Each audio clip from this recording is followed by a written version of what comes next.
Depuis que ce projet a commencé, c'est chaque semaine des articles de presse. Quand les gens ont vu que on était à deux doigts de remporter le contrat, il y a eu un premier article qui a été fait à l'époque, ce qui est passé de façon anodine sur Jeune Afrique, par un dénommé Julien Clemenceau, qui essayait de mettre en avant les contacts que j'ai en Afrique pour faire des articles négatifs pour que les gens se rebiffent.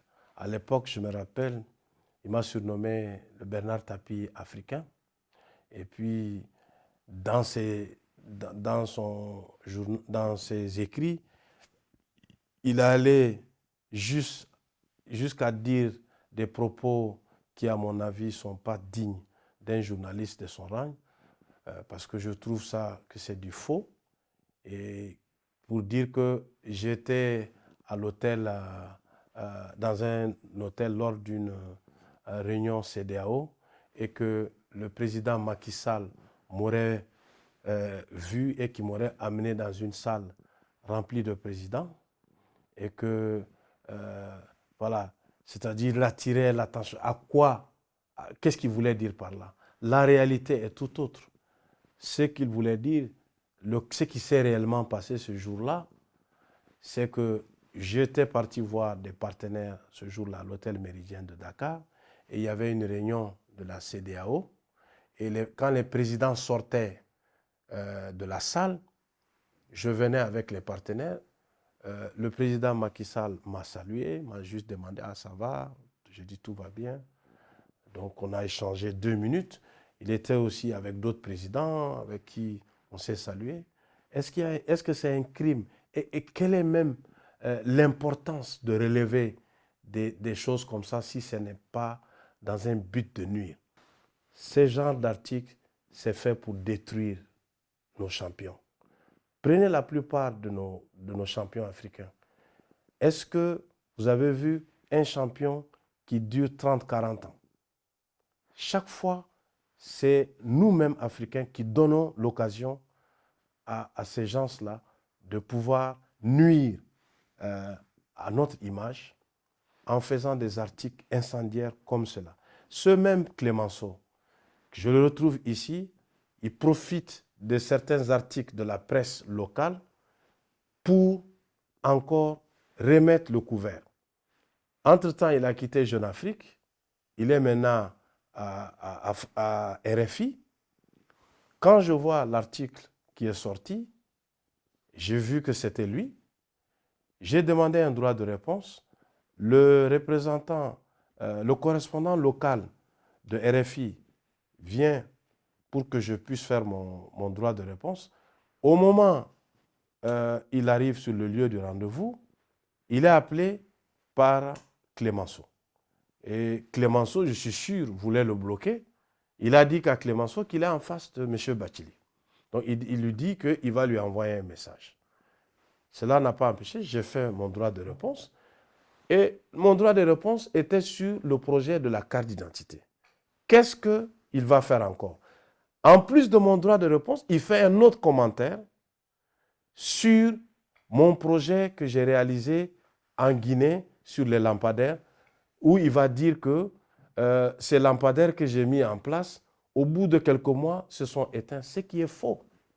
Je vais vous donner un document qui prouve que j'ai fait plusieurs projets, dont les 2 plus grands, un projet de 7000 lampadaires qui s'est réalisé en 2011 et un autre de 30 000 lampadaires que j'ai réalisé en 2014-2015. Et ces projets, aujourd'hui, j'ai un PV de réception qui me dit que j'ai réalisé les projets en heure et en temps et que tout s'est bien déroulé. Qu'est-ce que ce journaliste a fait? Il est allé, après le changement du pouvoir en Guinée, il va voir des gens, des journalistes qui ont fait ces articles-là, négatifs sur moi, et il reprend les mêmes termes. Parce que la réalité est tout autre. Quand ces projets dont il parle, Je les ai réalisés au bout de quelques mois. Et puis, il a fallu 5 ans pour que ces lampes-là s'éteignent. Quand la date de péremption des batteries est arrivée, ces lampes se sont éteintes. Et j'avais averti à l'époque le ministère de l'Énergie. Une batterie, ça peut aller de 2 ans à 5 ans, selon le type de batterie. Si c'est une batterie gel ou c'est une batterie lithium. À l'époque, c'était des batteries gel et la garantie de ces batteries-là était sur 3 ans. Ces batteries, pour le projet de 2011, les batteries ont duré de 2011 jusqu'à 2014. Pour le projet de 2015, ces batteries ont duré jusqu'en 2018. Donc, les panneaux, la durée de vie, c'est 25 ans, les luminaires, 10 ans, et les batteries, il faut les changer. C'est comme une voiture, il y a des pièces d'usure courante qu'il faut changer. Donc, profitant du fait que ces lampes étaient éteintes, ce monsieur est parti raconter sa vie en disant que ces lampes se sont éteintes au bout de 2 mois ou au bout de quelques mois. Ce qui est faux. La preuve, je suis resté en Guinée de 2010 jusqu'en 2021. Si c'était ce qu'il disait, je n'allais pas rester en Guinée. Donc, c'est faux et archi faux. Ce monsieur, lui seul sait pourquoi et pour qui il travaille. Moi, je sais exactement ce qu'il est en train de faire. Il est en train de travailler pour des concurrents parce qu'il y a plusieurs Africains. Qu'est-ce qui le pousse à venir sur moi? Donc, il faut qu'on comprenne que ces journalistes qui font ces articles, ils ont un but. Ce n'est pas fini. On m'a informé aussi que dans les jours à venir, ils ont fait d'abord la stratégie de la presse locale, la presse internationale francophone avec RFI.